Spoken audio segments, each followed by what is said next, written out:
Malaysia যেতে না পেরে এজেন্সি আর দালালদের খোঁজে এখন পুরানা পল্টনের অলিতে গলিতে ঘুরছেন হাসান।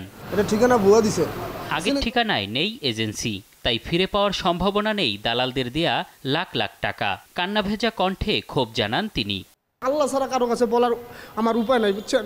আমি নিজে একটা কঠিন ভুক্তভোগী, আমার লাইফটাই বরবাদ করেছে মালয়েশিয়া করিয়া।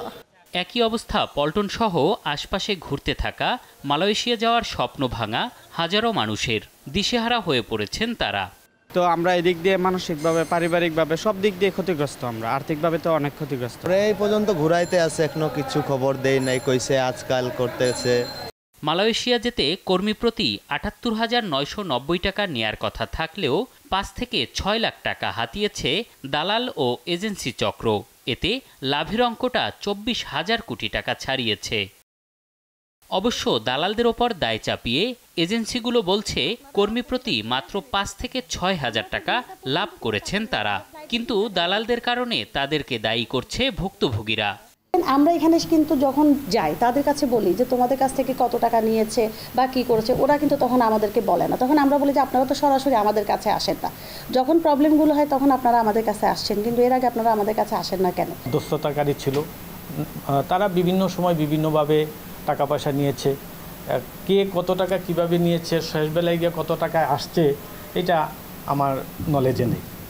অভিবাসন বিশেষজ্ঞরা বলছেন এমন পরিস্থিতির দায় এড়াতে পারে না সরকার। অভাব ছিল সমন্বয়ের।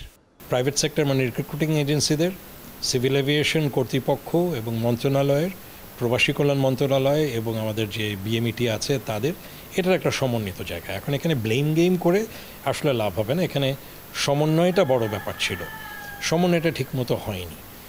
২০০৯, ১৬ ও ১৮ সালের পর চতুর্থবারের মতো বন্ধ হল মালয়েশিয়ার শ্রমবাজার। বাংলাদেশের বড় শ্রমবাজারের অন্যতম মালয়েশিয়া।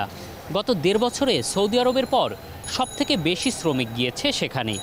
তবে বারবারই চক্র, অনিয়ম আর দুর্নীতির অভিযোগে বন্ধ হচ্ছে শ্রমবাজারটি, যা দেশের বৈদেশিক মুদ্রা আয়ের জন্য বর্তমানে বড় ক্ষতির কারণ।